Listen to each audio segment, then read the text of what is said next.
¿Alguna vez te has preguntado quién preparó el camino para el nacimiento de Jesús mucho antes de que María alzara su canto de alabanza? Detrás de cada gran historia existe un personaje casi invisible que sostiene el hilo del destino con manos de fe. Hoy te invito a descubrir la vida de Ana, la abuela de Jesús, una mujer cuya existencia apenas asoma en los relatos canónicos, pero que en la tradición cristiana ocupa un lugar de honor por su perseverancia y su confianza inquebrantable en el plan divino. Acompáñame en este viaje para desenterrar curiosidades que pocos conocen y entender por qué Ana es, en realidad, la primera guardiana de la promesa que cambiaría el mundo. En la antigua Judea, la infertilidad era más que una condición médica, era un estigma que pesaba sobre el alma y la reputación de la familia. Las mujeres sin hijos eran objeto de lástima o de burlas silenciosas, y muchos atribuían su desgracia a un castigo divino.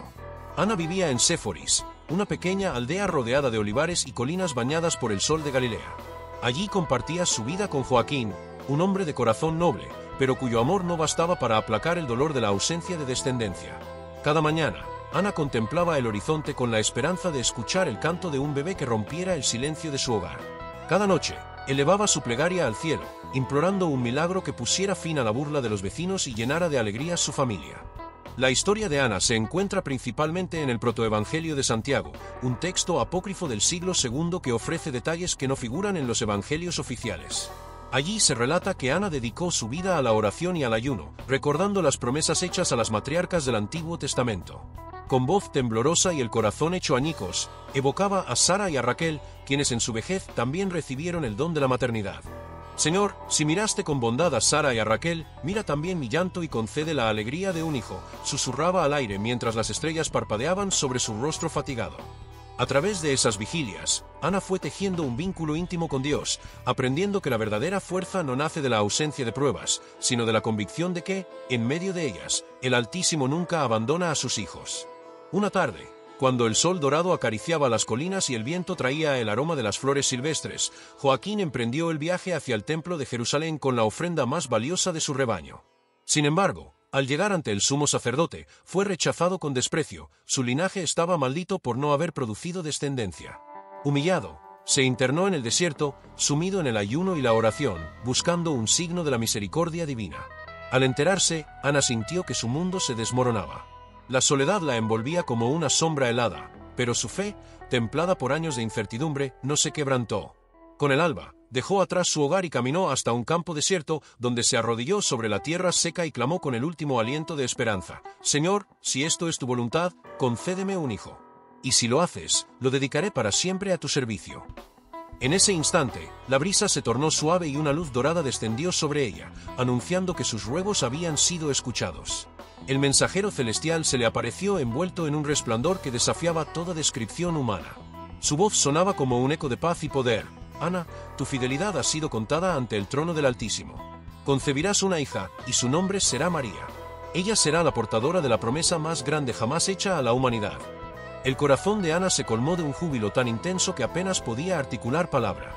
Las lágrimas rodaron por sus mejillas, mezclándose con la tierra que había besado en señal de súplica. Al regresar a casa, encontró a Joaquín con el rostro iluminado por una esperanza renovada. Sin pronunciar más que un suspiro, él también había visto la señal: un ángel había sellado su destino. Juntos, dieron gracias al Creador, sabiendo que en su vientre comenzaba a germinar la semilla de un plan que superaba cualquier entendimiento humano. Cuando María nació, la noticia se extendió como un susurro de maravilla por toda la región. Las matronas comentaban que, desde el primer llanto, la niña poseía una gracia que trascendía lo común. Ana, con sus manos arrugadas por el tiempo y la oración, la acunó y le habló al oído con voz suave: Hija mía, en ti reside la promesa del Altísimo. Vive con humildad y amor, porque tu destino es guiar a muchos hacia la luz. Conforme María crecía, su semblante reflejaba una serenidad fuera de lo ordinario. A los 3 años, según la tradición apócrifa, Ana la llevó al templo de Jerusalén para cumplir la promesa hecha. Allí, entre pilares de mármol y lámparas eternas, María dio sus primeros pasos en el atrio sagrado, dejando atrás la seguridad del hogar materno para abrazar el llamado divino. La separación fue un acto de fe suprema. Ana regresó a su aldea con el corazón henchido de orgullo, al mismo tiempo, con un vacío profundo. Sin embargo, su vida no quedó en silencio. Cada mañana, al despuntar el alba, se dirigía al campo donde el trigo se mecía al viento y elevaba sus oraciones por el bienestar de su hija. A través de los años, Su voz se convirtió en un murmullo constante que resonaba en los muros del templo, fortaleciéndola en la certeza de que nada escapa al cuidado del Creador. Mientras tanto, María se formaba entre las enseñanzas de los sacerdotes, aprendiendo las Escrituras y perfeccionando su entrega al servicio divino. Pero siempre llevaba en el alma las palabras de Ana, como un eco que la impulsaba a cumplir la voluntad del Padre. Con el paso del tiempo, Ana supo que su misión no terminaba con la consagración de María.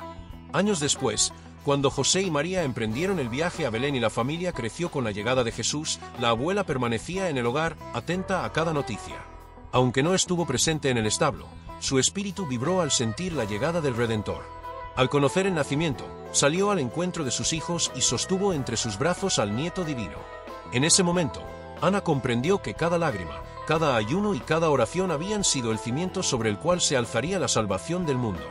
Con voz trémula, le susurró al pequeño: «Eres la promesa cumplida.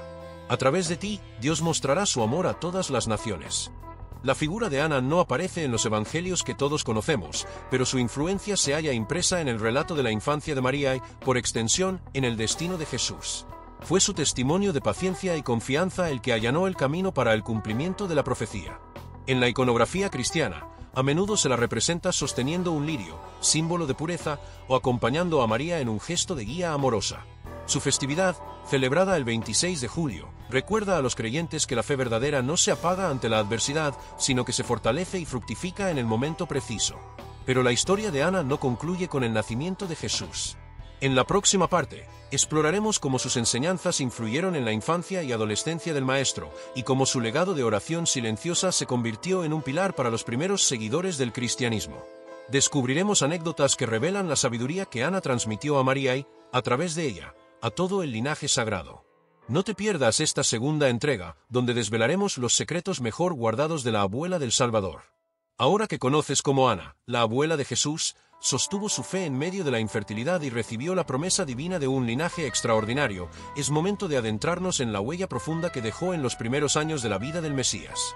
¿Te imaginas cómo fueron los juegos de un niño que ya cargaba en su sangre la misión de redimir al mundo? Acompáñanos a descubrir cómo las enseñanzas de Ana, transmitidas de madre a hija y de hija a hijo, forjaron el carácter y el espíritu del Salvador.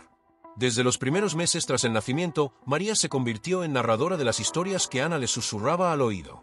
Bajo la luz tenue de las lámparas de aceite, la madre repetía una y otra vez las promesas que su propia madre había recibido del ángel, la grandeza de aquel que nacería para unir el cielo y la tierra. Jesús, aún en su cuna, escuchaba el murmullo suave de aquellas palabras, impregnándose de un sentido de propósito más allá de su comprensión infantil. Cada noche, antes de dormir, María colocaba su mano sobre el corazón de su hijo y le contaba la historia de Ana, de su ayuno en el campo desierto y del resplandor que iluminó su rostro. Así, el niño creció sabiendo que su vida no era un accidente, sino el cumplimiento de una promesa milenaria. Cuando Jesús cumplió 3 años, Ana todavía vivía para presenciar sus primeros pasos fuera del hogar. Imagina la escena, un jardín perfumado con jazmines y cipreses, donde la pequeña familia se reunía al caer la tarde. Allí, Ana sentaba a Jesús en su regazo y le enseñaba a pronunciar las palabras de gratitud: «Bendito eres, Señor, por el pan y por el agua, por el aire que respira nuestro ser». Aquellas sencillas oraciones se convirtieron en el himno cotidiano del niño, grabadas en su memoria antes incluso de aprender a leer las Escrituras. Bajo la mirada atenta de su abuela, Jesús comprendía que todo acto de la vida, un bocado de pan, el canto de un ave, el abrazo de un hermano, era un motivo para alabar al Creador. A los 5 años, la familia se trasladó a Nazaret, donde José trabajaba como carpintero. En el taller, entre astillas de madera y el olor a savia, Jesús aprendió el oficio de su padre, pero también recibió lecciones de humildad y perseverancia. Cada mañana, antes de encender la herramienta, José colocaba una pequeña imagen de Ana junto a la ventana. María le había legado ese recuerdo, un icono tallado por artesanos de Jerusalén que representaba a la abuela con un lirio en la mano, símbolo de pureza y esperanza. Al verlo, Jesús alzaba la mirada y recordaba las historias de fe que lo habían acompañado desde su cuna. ¿Te has preguntado alguna vez cómo una simple talla de madera puede convertirse en un puente entre generaciones? Para Jesús, aquel icono era más que arte, era la voz de Ana susurrándole que la misión que portaba era sagrada. Con el paso de los años, Ana comenzó a mostrar signos de edad avanzada. Su cabello, otrora oscuro, se tornó plateado y su paso se volvió más pausado. Sin embargo, su espíritu permanecía firme. A los 8 años de Jesús, cuando él ya demostraba una curiosidad insaciable por las Escrituras, Ana lo invitó a sentarse a su lado en el patio de piedra. Con voz pausada, le explicó el significado de los profetas, Elías desafiando a los sacerdotes de Baal, Isaías anunciando un consuelo divino, Jeremías llorando por la infidelidad de su pueblo. Hijo mío, le decía, cada palabra de los profetas es una semilla que Dios plantó para que floreciera en tu corazón. Guarda esas enseñanzas, porque serán tu guía cuando lleguen los tiempos de prueba. Jesús, con los ojos brillantes, absorbía cada palabra como si fuera el maná del desierto. Cuando llegó el momento de llevar a Jesús al templo por primera vez, Ana no pudo acompañar físicamente al grupo, pues su salud ya no le permitía caminar largas distancias. Sin embargo, su bendición lo precedió, María lo abrazó con fuerza y repitió el consejo de su madre: camina con humildad, escucha con atención y ora con el corazón abierto. En el atrio sagrado, el niño sorprendió a los maestros con su comprensión de la ley y su capacidad de formular preguntas profundas. ¿De dónde surgió esa sabiduría precoz? Muchos atribuyeron aquel destello a la presencia de Dios en su interior, pero María siempre recordó que era el eco de las vigilias de Ana, sus horas de lectura y sus plegarias nocturnas. La tradición apócrifa cuenta que, a la edad de 12 años, Jesús emprendió un viaje a Jerusalén durante la fiesta de la Pascua. En el camino, se detuvo junto a un pozo para beber, y allí, bajo el sol abrasador, recordó la historia de su abuela en el desierto. Se arrodilló un momento y elevó una oración silenciosa: Señor, que mi vida sea un testimonio de tu verdad, así como lo fue la de Ana. Luego continuó el camino, fortalecido por esa conexión íntima con la fe que había heredado. Al llegar al templo, encontró a los escribas debatiendo sobre la resurrección de los muertos. Con humildad, preguntó: ¿cómo puede morir un hombre y vivir de nuevo si su cuerpo yace en la tumba? Aquella pregunta reveló un corazón en busca de la vida eterna, una inquietud que nació en las plegarias de una anciana que había confiado en la promesa divina. Poco después de aquel episodio, las fuerzas de Ana comenzaron a flaquear.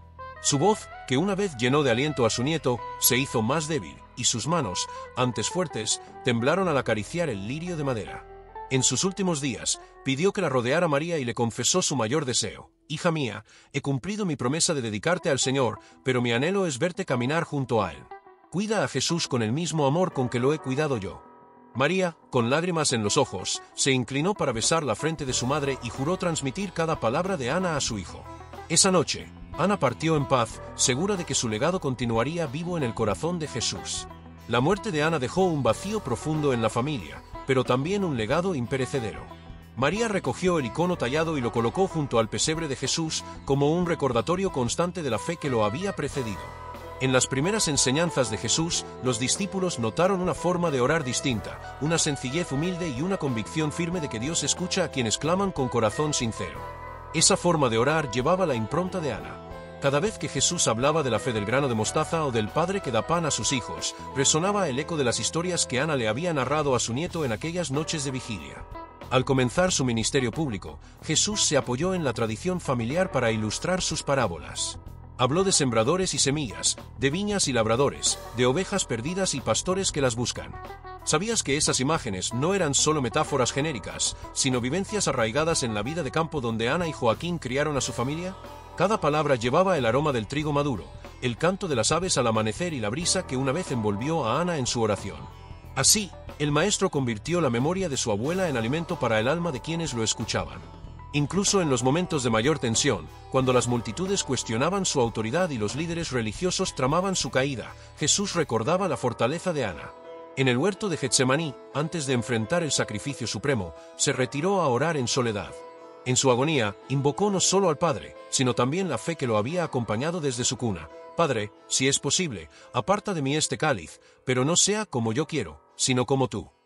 Aquellas palabras retumbaron con la misma certeza con que Ana había clamado por un hijo, sabiendo que la voluntad divina supera todo anhelo humano. Hoy, cuando meditamos en la pasión y resurrección de Jesús, podemos vislumbrar el hilo invisible que conecta cada etapa de su vida con la fidelidad de una mujer sencilla llamada Ana. Su historia, aunque ausente de los evangelios oficiales, late en el corazón de la fe cristiana y nos recuerda que Dios obra en la vida de quienes confían en Él, aun cuando el silencio parezca eterno. Si este relato ha despertado tu curiosidad y te ha hecho mirar con nuevos ojos la infancia de Jesús, no olvides compartir este vídeo con quienes buscan respuestas más allá de lo evidente. Suscríbete a los misterios del Evangelio para descubrir más historias sorprendentes que revelan el rostro humano y divino de la salvación. En nuestro próximo episodio, Exploraremos los lugares sagrados que Jesús recorrió en su niñez y juventud y desvelaremos los secretos de las reliquias que aún hoy conservan la huella de su paso. Hasta la próxima, y que la fe de Ana inspire tu propio camino.